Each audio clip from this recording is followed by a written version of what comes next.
Assalamualaikum warahmatullahi wabarakatuh. Pertama-tama marilah kita panjatkan puji dan syukur kita kehadirat Allah Subhanahu wa taala yang mana pada hari ini kita masih diberi kesehatan dan keselamatan. Yang saya hormati dosen pembimbing mata kuliah Ekonomi Mikro yaitu Ibu Manjasari SEMSI yang saya banggakan kepada teman-teman sekalian. Perkenalkan, nama saya Yunda Riana, NIM 0506231106, perwakilan dari kelompok 11 akan memimpin jalan hasil tugas kelompok kami yang membahas tentang pasar persaingan monopolistik. Baik, selanjutnya saya akan memperkenalkan anggota kelompok kami, yaitu 1 Akil Fikri 0506231106, 2 Miranda 0506231137, yang ketiga Ria Septiana 0506231104, yang keempat saya sendiri Yunda Riana NIM 0506231106. Baik, selanjutnya kami akan membacakan materi kami. Yang pertama oleh Miranda, kedua Akil Fikri, ketiga Ria, dan terakhir saya. Pasar persaingan monopolistik. A. Pengertian pasar persaingan monopolistik. Pasar persaingan monopolistik adalah salah satu bentuk pasar di mana terdapat banyak produsen yang menghasilkan barang serupa tetapi memiliki perbedaan dalam beberapa aspek. Penjual pada pasar monopolistik tidak terbatas, namun setiap produk yang dihasilkan pasti memiliki karakter tersendiri yang membedakannya dengan produk lainnya. Contohnya adalah shampoo, pasta gigi, dan lain-lain. Meskipun fungsi semua sampo sama, yakni untuk membersihkan rambut, tetapi setiap produk yang dihasilkan produsen yang berbeda memiliki ciri khusus, misalnya perbedaan aroma, perbedaan warna, kemasan, dan lain-lain. B. Ciri-ciri pasar persaingan monopolistik. Ciri-ciri pasar persaingan monopolistik antara lain yang pertama ialah terdapat banyak produsen atau penjual. Pada pasar persaingan monopolistik terdapat banyak sekali produsen atau penjual di dalamnya. Setiap produsen mempunyai skala produksi sama pada produsen yang lainnya. Yang kedua, terdapat diferensiasi produk. Pasar persaingan monopolistik terdapat banyak produk yang sama, tetapi memiliki perbedaan pada pengemasan, bentuk, corak, dan kualitasnya. Dalam hal ini, perbedaan produk pada masing-masing produsen akan membuat produk tersebut mempunyai sifat pengganti yang dekat, tetapi bukan pengganti yang sempurna. Yang ketiga, produsen dapat menentukan harga. Produsen yang memproduksi barang berkualitas dan keistimewaan tersendiri akan membuat produsen bisa menentukan harga sendiri. Contohnya pada industri sampo. Produsen yang pertama membuat sampo dengan mempunyai manfaat menguatkan akar rambut, untuk produsen yang kedua membuat sampo dengan mempunyai manfaat anti ketombe. Yang keempat, produsen mudah keluar masuk pasar.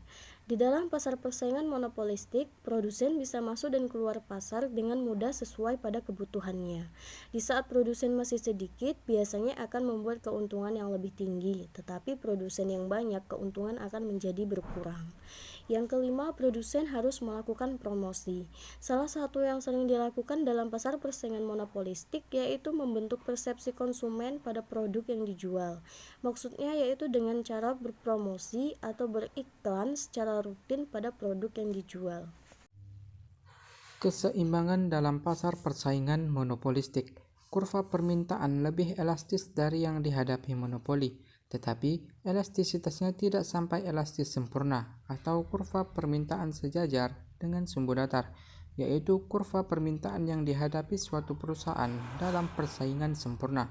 Maka kurva permintaan bersifat apabila perusahaan menaikkan harga, maka jumlah barang yang dijual menjadi berkurang, dan begitu pula sebaliknya.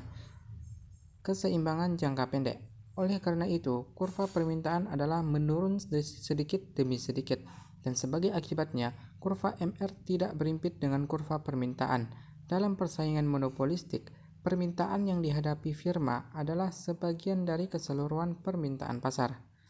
Keseimbangan jangka panjang. Dalam persaingan monopolistik, tidak terdapat hambatan kepada firma-firma baru, maka keuntungan yang melebihi normal akan menyebabkan pertambahan dalam jumlah firma di pasar. Sebagai akibatnya, setiap firma akan menghadapi permintaan yang semakin sedikit pada berbagai tingkat harga. Ini berarti firma baru akan menggeser kurva DD dan tentunya juga kurva hasil penjualan marginal MR ke sebelah kiri. Kemasukan firma baru dan penggeseran kurva DD dan MR ke kiri akan terus berlangsung sehingga firma hanya memperoleh keuntungan normal saja. Baik, selanjutnya yaitu pesaing bukan harga. Pada hakikatnya, pesaing bukan harga mengandung arti usaha-usaha di luar perubahan harga yang dilakukan oleh perusahaan untuk menarik lebih banyak pembeli terhadap barang yang diproduksi. Dan pesaing bukan harga ini dapat dibedakan menjadi dua jenis. Yang pertama yaitu diferensiasi produksi. Diferensiasi produksi ini adalah menciptakan barang sejenis tetapi berbeda coraknya dengan produksi perusahaan lainnya. Dan yang kedua, iklan berbagai bentuk promosi penjualan. Tujuan dari pengiklanan ini adalah yang pertama, untuk memberikan penerangan kepada konsumen mengenai barang yang diproduksi. Dan kedua, untuk menekankan bahwa barang yang dihasilkan merupakan barang yang baik. Dan yang ketiga, untuk memelihara hubungan baik dengan para konsumen. Selanjutnya, kelebihan dan kekurangan pasar persaingan monopolistik.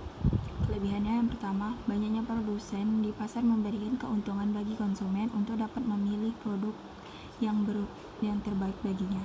2. Kebebasan keluar masuk bagi produsen mendorong produsen untuk selalu melakukan inovasi dalam menghasilkan produknya. 3. Diferensiasi produk mendorong konsumen untuk selektif dalam menentukan produk yang akan dibelinya dan dapat membuat konsumen loyal terhadap produk yang dipilihnya.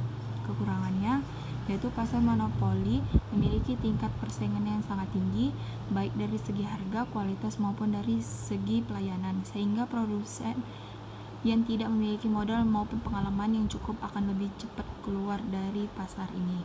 Sekian dan terima kasih dari presentasi kami. Jika ada kata-kata kami yang salah, kami minta maaf.